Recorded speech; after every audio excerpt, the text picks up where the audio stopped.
আহাসিবান নাস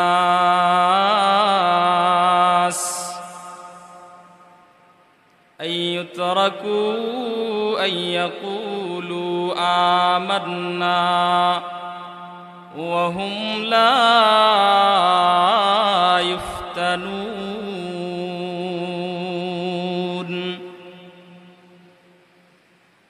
মহান আল্লাহ রাব্বুল আলামিন বলেন,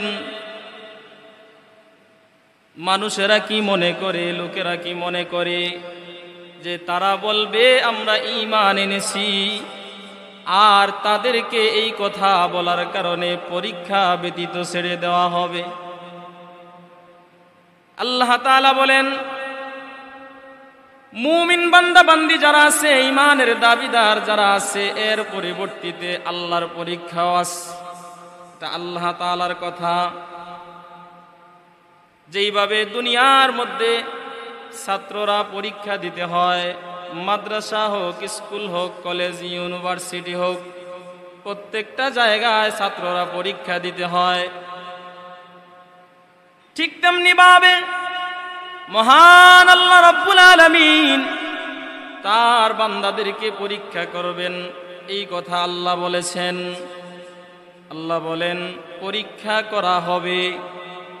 তারা ঈমান এনেছে বললেই তাদেরকে ছেড়ে দেওয়া হবে না। দুনিয়া যখন পরীক্ষার জন্য নোটিশ বোর্ডে নোটিশ টাঙিয়ে দেওয়া হয়, 1 মাস আগে অথবা 15 দিন আগে, এই জন্য দেওয়া হয় যে ছাত্ররা যেন ভালোভাবে লেখাপড়া করতে পারে, ছাত্রদের পরীক্ষায় যেন খারাপ না হয়, ফেল না করে।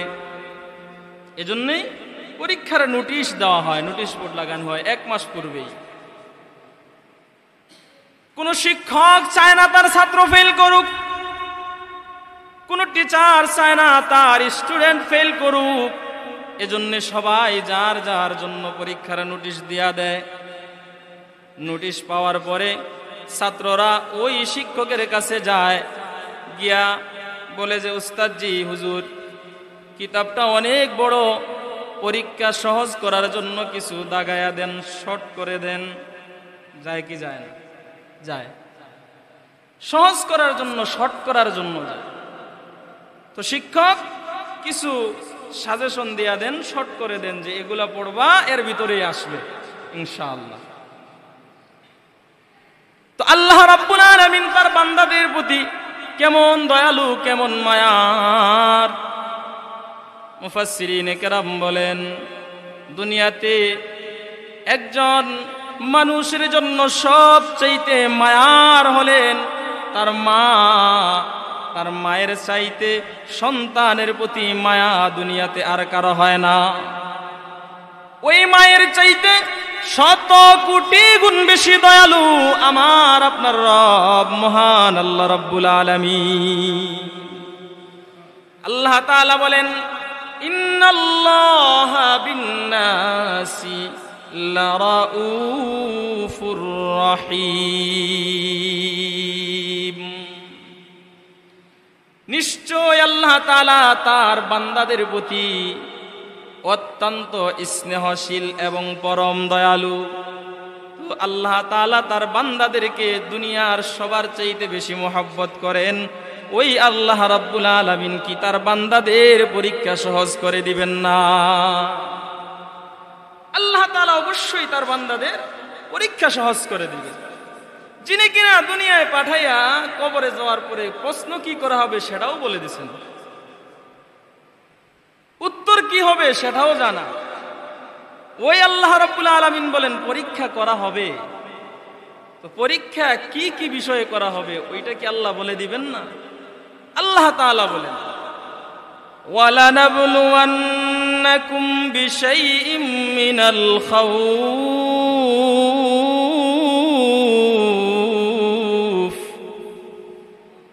আল্লাহ তাআলা বলেন, সর্বপ্রথমেই আল্লাহ বলেন, তাকিদ দিয়া বলতেছেন, অবশ্যই অবশ্যই 2 বার তাকিদ করছেন। আল্লাহ বলেন, অবশ্যই অবশ্যই বান্দারা তোমাদেরকে আমি আল্লাহর পরীক্ষার সম্মুখীন হতে হবে। আল্লাহ সর্বপ্রথম বলেন মিনাল খাউফ,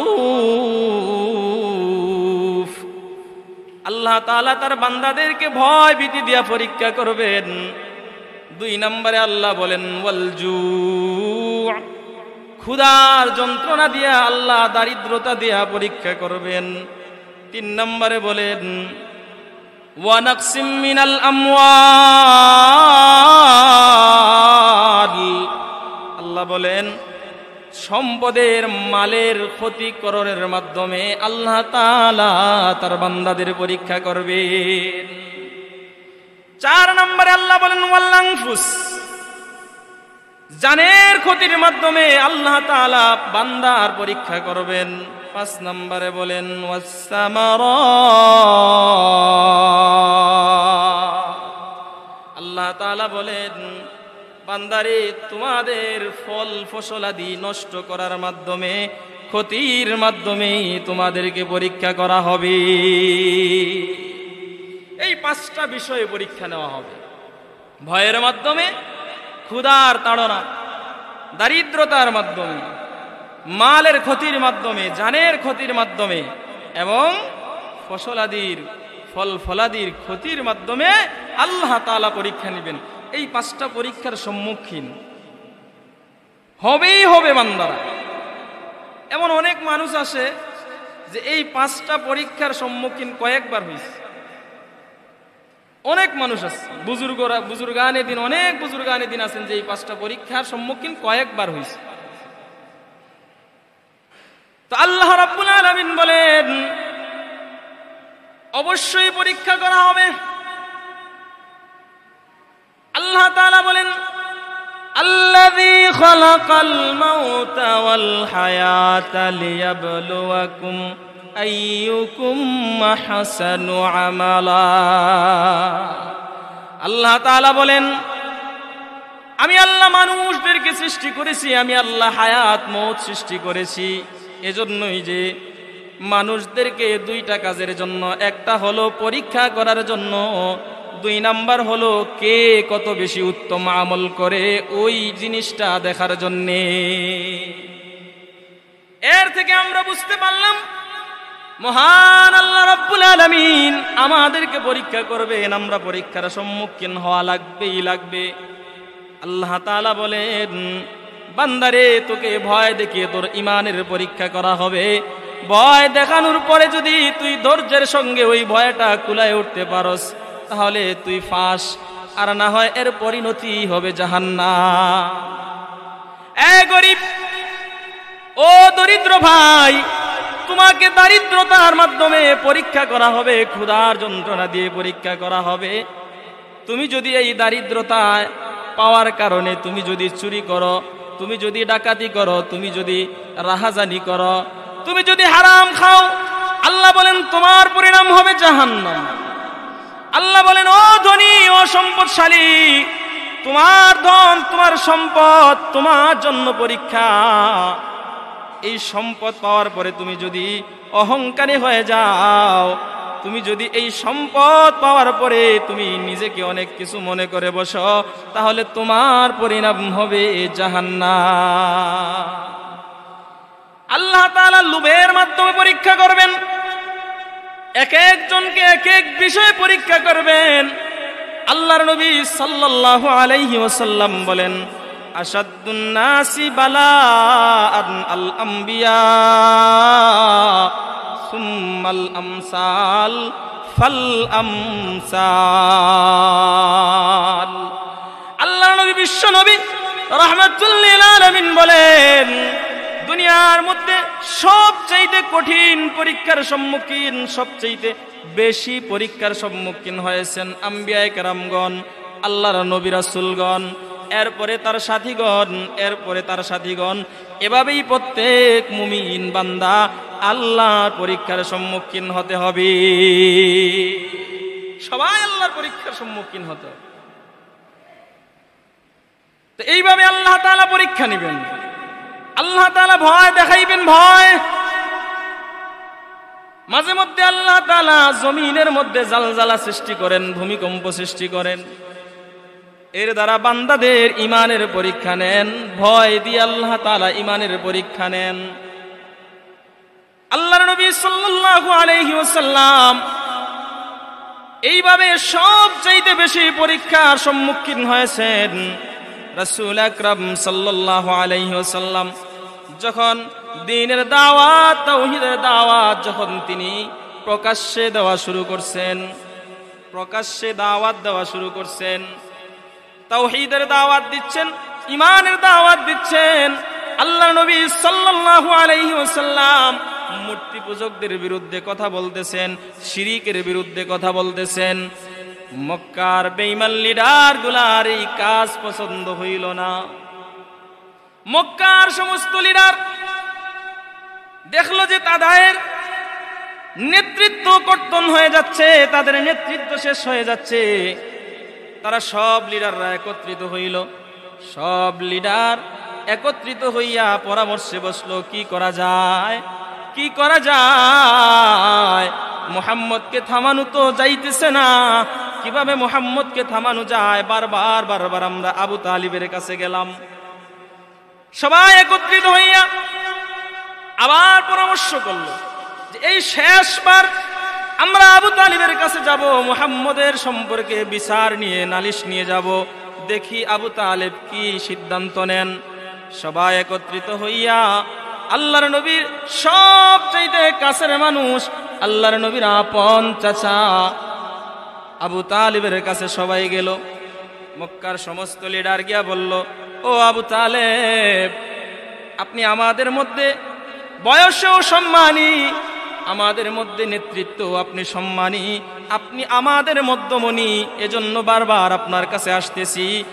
আপনি আপনার বাতিজা মুহাম্মদের ব্যাপারে সিদ্ধান্ত নেন। সে আমাদের পূর্বপুরুষদের ধর্মকে নিয়ে কথা বলতেছে, তুচ্ছতাচ্ছিল্য করতেছে, সে বলতেছে এই ধর্ম সঠিক নয়। এইভাবে কথা বলতে থাকলে এক সময় দ্বন্দ্ব সৃষ্টি হয়ে যাবে, মারামারি কাটাকাটি সৃষ্টি হয়ে যাবে। ও আবু তালেব, আপনি আপনার ভাতিজার ব্যাপারে সিদ্ধান্ত নেন, না হয় আমরা সবাই বসে সিদ্ধান্ত নিব। আল্লাহর নবী সাল্লাল্লাহু আলাইহি ওয়াসাল্লামের উপর তারা ঈমানের দাওয়াত দিতে গিয়ে আল্লাহর নবীর উপর নালিশ নিয়ে আসছে আবু তালিবের কাছে। তো নালিশ একবার দুইবার নয়, বারবার নিয়ে আসছে, এবার শেষবার আসছে যে আপনি সিদ্ধান্ত নেন আপনার ভাতিজা সম্পর্কে কি করবেন, না হয় আমরা সিদ্ধান্ত নিব। কেমন ব্যাপার, কঠিন ব্যাপার। আবু তালিব বলতেছেন এ তো মারাত্মক কঠিন ব্যাপার, যে সিদ্ধান্ত নেওয়া ওনার জন্য কঠিন হয়। একদিকে ওনার আত্মীয় স্বজন মক্কার বড় বড় লিডার সবগুলা একদিকে, আর অপর দিকে ওনার আপন ভাতিজা, প্রাণের ভাতিজা মুহাম্মদুর রাসূলুল্লাহ সাল্লাল্লাহু আলাইহি ওয়াসাল্লাম।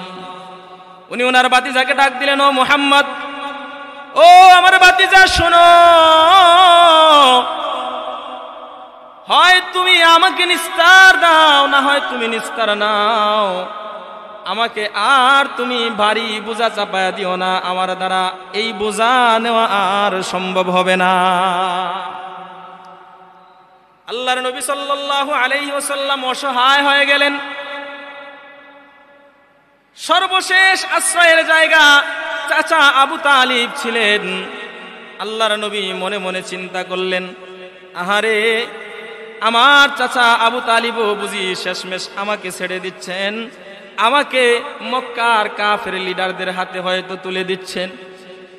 আল্লাহর নবী সাল্লাল্লাহু আলাইহি ওয়াসাল্লাম চাচা আবু তালিবকে বললেন, ও আমার চাচা, আপনি ভালো করে শুনে নেন, ওই মক্কার কাফের বেঈমান গুলা যদি আমার এক হাতে সূর্য এনে দেয় আর আরেক হাতে যদি চন্দ্র এনে দেয়, তারপরেও আমি আমার দাওয়াত থেকে একটা পা পরিমাণ পিছপা হব না।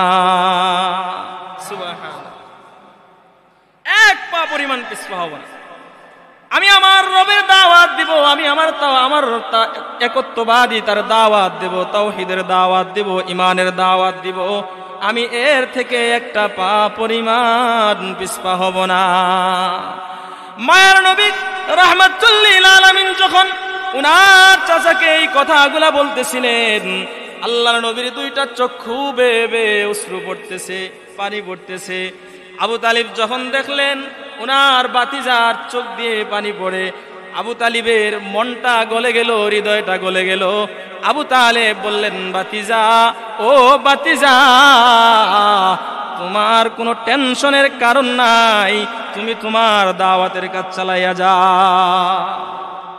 আবু তালিব মক্কার লিডার গুলা অপেক্ষমান, মক্কার লিডারদের কাছে গিয়া বলতেছেন, ও আবু জেহেল, আবু লাহাব, উতবা, শাইবা, শোনো, ভালো করে শুনে রাখো, আমার বাতিজা মুহাম্মদ সাল্লাল্লাহু আলাইহি ওয়াসাল্লাম ছোটবেলা থেকে তোমরা কোনোদিন দেখো নাই যে মিথ্যা বলতে। তোমরা নিজেরাই আমার বাতিজা মুহাম্মদ সাল্লাল্লাহু আলাইহি ওয়াসাল্লামকে আল আমিন উপাধি দিছো, দেও নাই? তোমরা নিজেরাই তো আল্লাহ আমিন উপাধি দিয়েছো, তাহলে এখন কেন শুধু শুধু মিছা মিছা আমার বাতিজার পিছনে লেগে গেলা?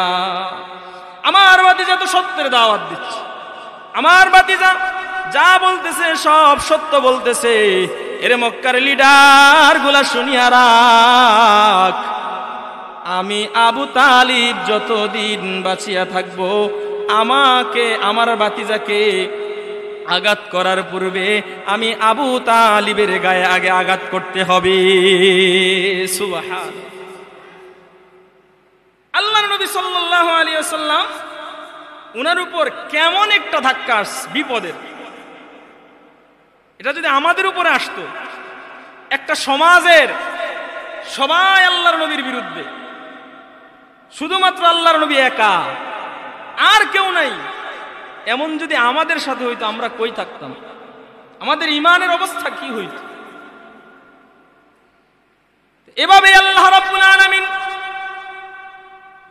কোরআনুল কারীমের মধ্যে বলেন, মিনাল খাউফ, ভয়ের মাধ্যমে পরীক্ষা করা হবে। এরে বান্দা, এই ভয় পাওয়ার পরে যদি তুমি তোমার ঈমান হারায় ফেলো, তাহলে তোমার পরিণাম হবে জাহান্নাম। এই ভয়টা তুমি ধৈর্যের সাথে মোকাবেলা করো, ধৈর্যের সহিত ভয়টা কাটিয়ে উঠো। লোভ লালসা এগুলা দিয়ে আজকাল মানুষের ঈমান অহরহ হারাইতেছে। লোভ লালসা এটা তো আমাদের নবী সাল্লাল্লাহু আলাইহি ওয়াসাল্লামকে কম দেয় নাই কাফের বেঈমানরা। আমরা সবাই জানি কাফের বেঈমানগুলা যখন কোনো কিছুই করে, আল্লাহর হাবিব সাল্লাল্লাহু আলাইহি ওয়াসাল্লামকে যখন থামাইতে পারতেছে না, তখন সবাই পরামর্শ করে সিদ্ধান্ত নিল যে আল্লাহর নবী সাল্লাল্লাহু আলাইহি ওয়াসাল্লামের সাথে একটা আপোষ নামা করবে, চুক্তি করবে, চুক্তি আপোষ নামা করবে। যে সবাই সিদ্ধান্ত নিল যে মুহাম্মদকে কাবা চত্বরে ডাকা হোক। আল্লাহর নবী সাল্লাল্লাহু আলাইহি ওয়াসাল্লামকে কাবা চত্বরে ডাকা হলো। রাসূল আকরাম সাল্লাল্লাহু আলাইহি ওয়াসাল্লাম দাওয়াতি নিয়তে তিনি কাবা চত্বরে গেলেন।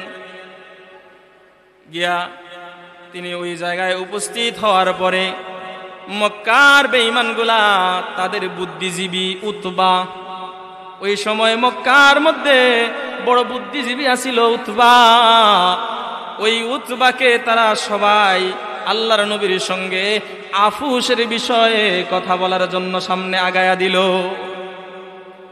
উতবা বলতেছে, ও মুহাম্মদ, তুমি আমাদের পূর্বপুরুষদের ধর্ম নিয়ে যেইভাবে কথা বলা শুরু করছো, আমাদের মূর্তিগুলা নিয়া, আমাদের খোদাদেরকে নিয়ে তুমি যেইভাবে কথা বলা শুরু করছো, আর বেশি দিন হয়তো বাকি নাই যে মানুষে মানুষে কাটাকাটি শুরু হয়ে যাবে।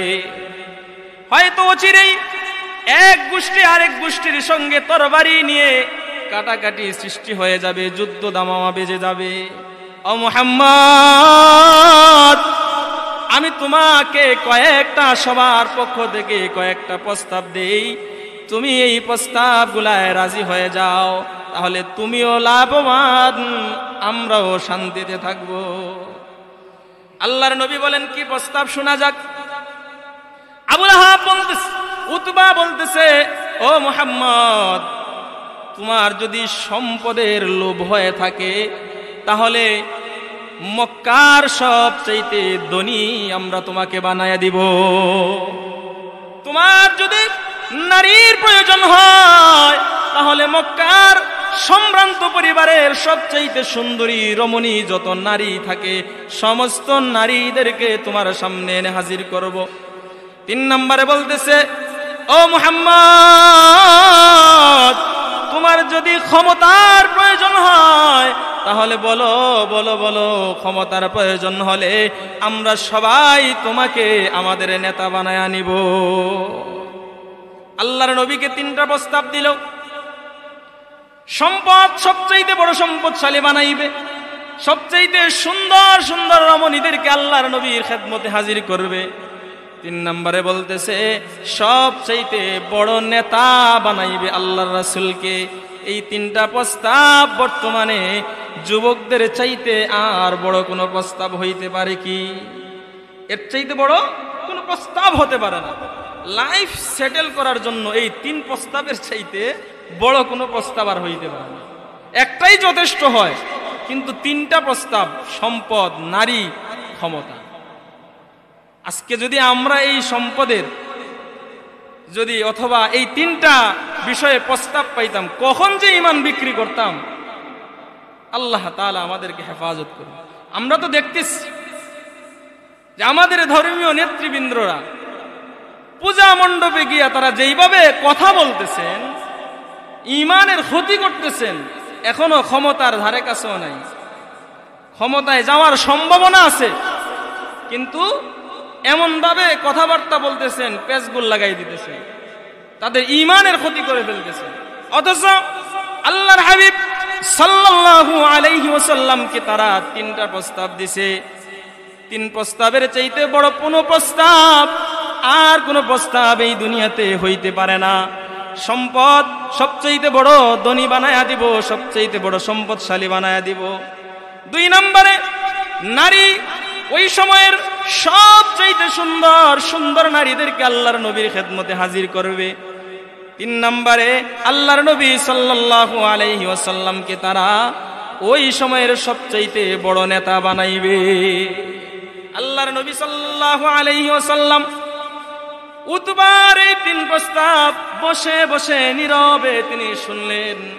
আল্লাহর নবী বলেন, ও উতবা, আপনার প্রস্তাব দেওয়া শেষ কি?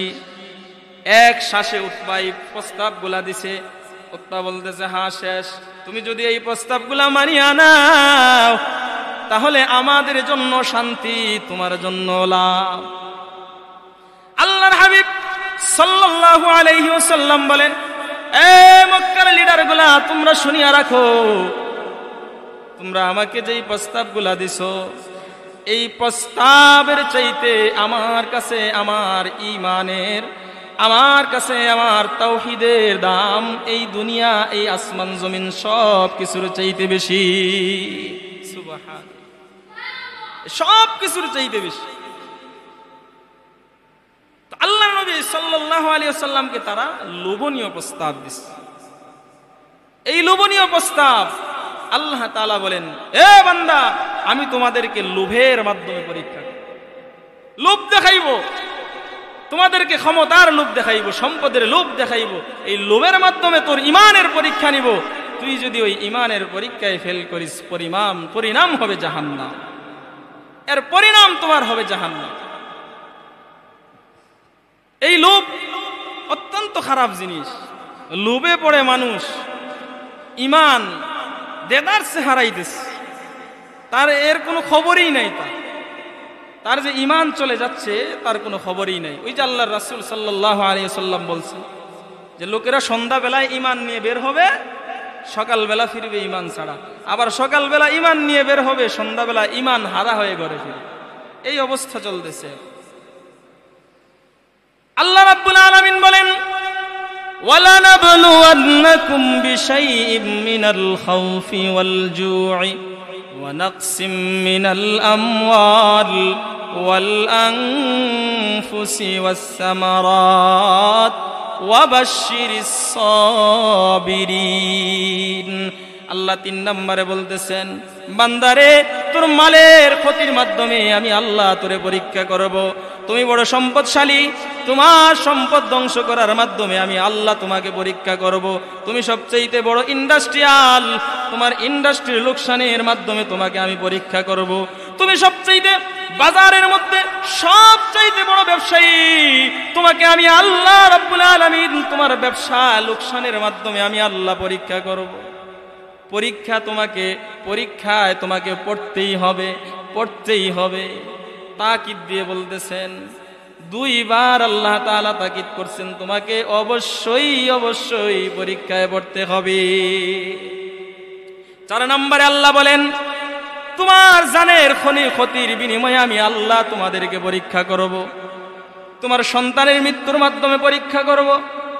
দেখবো তুমি আমার দেওয়া সন্তানকে, আমার দেওয়া औलादকে তুমি হারানোর পরে তুমি ধৈর্যের সঙ্গে আছো কি নাকি আমাকে দোষারোপ করতেছ। আল্লাহ বলেন, তোমার জানের ক্ষতির বিনিময়ে তোমাকে পরীক্ষা করব। আল্লাহ তাআলা 5 নম্বরে বলতেছেন, আল্লাহ তাআলা বলেন, তোমার ফসলাদি ক্ষতির মাধ্যমে, তোমার ফসলাদি নষ্টের মাধ্যমে আমি আল্লাহ রাব্বুল আলামিন তোমাদেরকে পরীক্ষা করব। দেখা যায় না, যখন দেখা যায় ধানগুলা পাকা ভাব, ফসলগুলা পাকতেছে, এমন অবস্থায় শিলাবৃষ্টি হয়ে গেল, সব কিছু নষ্ট হয়ে গেল।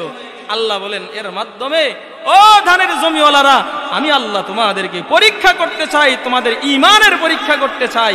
তোমার ঈমান কোন পর্যায়ে আছে, কোন পর্যায়ে তোমার ঈমান আছে, আমি আল্লাহ পরীক্ষা করতে চাই। তুমি কি ধৈর্যের সঙ্গে আছো নাকি অধৈর্য হয়ে গেছো? আল্লাহ তাআলা বলেন, আমি আল্লাহ রাব্বুল আলামিন তোমাদেরকে শুধু এই 5 বিষয়ে নয়, আল্লাহ তাআলা তোমাদেরকে যেই কোনো বিষয়ে পরীক্ষা করবেন। একজন মানুষ আলেম হয়েছে, এই আলেম হওয়াটাও তার জন্য পরীক্ষা। একজন মানুষ ডাক্তার হয়েছে, ডাক্তার হওয়াটাও তার জন্য পরীক্ষা। একজন মানুষ ইঞ্জিনিয়ার হয়েছে, ইঞ্জিনিয়ার হওয়াটাও তার জন্য পরীক্ষা। একজন মানুষ সে পুরুষ হিসাবে জন্মগ্রহণ করেছে, এই পুরুষ হওয়াটাও তার জন্য পরীক্ষা। একজন মানুষ নারী হিসাবে জন্মগ্রহণ করেছে, এই নারী হওয়াটাও তার জন্য পরীক্ষা। সব বিষয়ে আল্লাহ বলেন, তুমি যেই হালতেই আছো, মনে করো তুমি পরীক্ষার হালতে আছো। এই দুনিয়াটাই হচ্ছে পরীক্ষার হল, এই দুনিয়াটাই হচ্ছে পরীক্ষার হল। এই জায়গায় তোমাকে সব সময় পরীক্ষার সম্মুখীন হতে হবে। এজন্যই আল্লাহ বলেন, না হাসিবান নাস আইয়ুতরাকু আইয়াকুলু আমান্না ওয়া হুম লা ইফতানুন। আল্লাহ বলেন, মানুষেরা কি মনে করে যে তারা বলবে আমরা ঈমান এনেছি আর তাদেরকে পরীক্ষা করা ব্যতীত ছেড়ে দেওয়া হবে? আল্লাহ বলেন, কখনো নয়, তোমাদেরকে অবশ্যই পরীক্ষা করা হবে। এমনও কিছু মানুষ আছে, মানুষদেরকে আল্লাহ তাআলা সম্পদ দিয়েছেন, ওই সম্পদ পেয়ে সে গর্ব সহকারে বলে যে আমাকে আল্লাহ তাআলা সম্মানিত করছেন, সম্পদ দিয়েছেন, আমাকে আল্লাহ তাআলা মহব্বত করেন বিদায় আল্লাহ তাআলা আমাকে সম্পদ দিয়েছেন। আল্লাহ ডাক দিয়া বলেন, রে বান্দা, ফাআম্মাল ইনসানু ইযা মাবতালাহু রাব্বুহু ফাআকরামাহু ওয়া না'আমা ফায়াকুলু রাব্বি আকরামান। আল্লাহ বলেন, আমি আমার কিছু কিছু বান্দাদেরকে সম্মান দেই, সম্পদ দেই পরীক্ষা করার জন্য। অথচ তারা বলে আমার আল্লাহ আমাকে মহব্বত করে সম্পদ দিয়েছেন, তাদেরকে যে সম্পদটা পরীক্ষার জন্য, সম্মানটা পরীক্ষার জন্য দেওয়া হয়েছে, তারা এই বিষয়ে বুঝতে চায় না। তারা মানুষদেরকে বলে বেড়ায় যে ফায়াকুলু রাব্বি আকরামান। আল্লাহ আমাকে সম্মানিত করছে, মানুষদেরকে বলে বলে বেড়ায়। অথচ আল্লাহ বলেন আমি তাকে এই সম্পদ দিলাম, এই সম্মান দিলাম তাকে পরীক্ষা করার জন্যে। আল্লাহ তাআলা পরীক্ষা করার জন্য সম্মান দেন, সম্পদ দেন। আর মানুষেরা মনে করে যে এই সম্মান সম্পদ আল্লাহ তাআলা তারে মহব্বত করে দিছে। ও মুসলমান ভাই, আমাদের সাথী ভাই কেউ যদি বড় সম্পদশালী হয়ে যায়, এমনও অনেক আছে বলে যে আহারে আল্লাহ আমরা তো একসাথেই ছিলাম, একসাথেই লেখাপড়া করেছি, একসাথেই বড় হয়েছি, আর আল্লাহ তাআলা আজকে তারে ভালোবেসে মহব্বত করে বড় সম্পদশালী বানায়া দিছেন। বলে না এমন মানুষে বলে যে তারে আল্লাহ তাআলা মহব্বত করেন, এই জন্যই তো সম্পদশালী বানাইছে। অথচ দুনিয়ার মধ্যে সম্পদের জন্য যদি কেউ সম্মানী হইতো, তাহলে সবচাইতে বড় সম্মানী হইতো কারুন। সবচাইতে বড় সম্মানী হইতো কারুন। কারণ এই কারুনকে আল্লাহ তাআলা এত সম্পদ দিয়েছিল, তার সম্পদের চাবি বহন করার জন্য হৃষ্টপুষ্ট একদল মানুষ লাগতো ভার বওয়ার জন্য, সম্পদের এই চাবির ভার বওয়ার জন্য, খাজানা। তো সম্পদের জন্য যদি মানুষ সম্মানী হয়ে থাকে, তাহলে সবচেয়ে বড় সম্মানিত হইতো কারুন। আল্লাহ তারে এত সম্পদ দিছিলেন।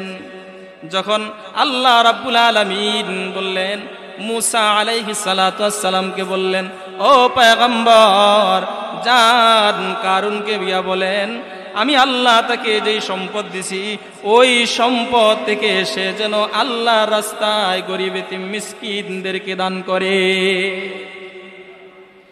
কারুনকে যখন পয়গম্বর মুসা আলাইহিস সালাম যখন গিয়া বললেন, ও কারুন আল্লাহ তাআলা তোমাকে সম্পদ দিয়েছেন, আল্লাহ বলছেন তোমার এই সম্পদের যাকাত আদায় করতে, তুমি এই সম্পদ গরিব এতিম মিসকিনদের যা হক আছে এই সম্পদের মধ্যে তুমি ওই হকগুলা আদায় করে দাও। সম্পদশালীদের সম্পদের মধ্যে গরিব এতিম মিসকিনদের হক থাকে, এটাও আল্লাহ তাআলা কোরআনেই বলেছে, হাক্কুল লিসাইলি ওয়াল মাহরুম। আল্লাহ বলেন যে সাইল বঞ্চিত যারা আছে, গরিব অসহায় ও ধনীদের সম্পদের মধ্যে তাদের হক আছে। তো পয়গম্বর মুসা আলাইহিস সালাম বলতেছেন, ও কারুন তুমি তোমার হক আদায় করো, গরিব এতিম মিসকিনদের সম্পদের যাকাত আদায় করো। কারুন বলে, ও মুসা আমাকে কেউ সম্পদ দেয় নাই, আমি নিজেই কষ্ট করে এই সম্পদ অর্জন করেছি, এজন্য আমি আমার সম্পদ থেকে একটা কানা কড়ি কাউকে দিতে পারবো না। যখন সেই কথা বলল, আল্লাহ রাব্বুল আলামিন কোরআনের মধ্যে উল্লেখ আছে, আল্লাহ তাআলা ওই কারুনরে মাটির নিচে দাবায়া দিছেন, এমন দাবাইছেন মুফাসসিরিন কেরাম বলেন কিয়ামতের আগ পর্যন্ত সে ডাবতেই থাকবে। নাউজুবিল্লাহ, কিয়ামতের আগ পর্যন্ত সে ডাবতেই থাকবে, এমন দাবাইছেন। এই জন্য ও ধনী ভাই, ও সম্পদশালী ভাই, আল্লাহ তোমারে সম্পদ দিছেন, এই সম্পদ পাইয়া তুমি অহংকারী হইও না, এই সম্পদের যাকাত আদায় করো। এই সম্পদের মধ্যে যাদের হক আছে, তোমার প্রতিবেশীর হক আছে, তোমার প্রতিবেশী যারা আছে গরিব ইয়েতিম মিসকিন অসহায় অধিকার বঞ্চিত, এমন মানুষগুলার হক তোমার সম্পদের মধ্যে আছে, তুমি তোমার সম্পদের ওই হকগুলা আদায় করো। যদি তুমি না করো, আল্লাহ বলেন তোমার পরিণাম হবে জাহান্নাম। যদি তুমি এই হকগুলা আদায় না করো, তাহলে তোমার পরিণাম হবে জাহান্নাম।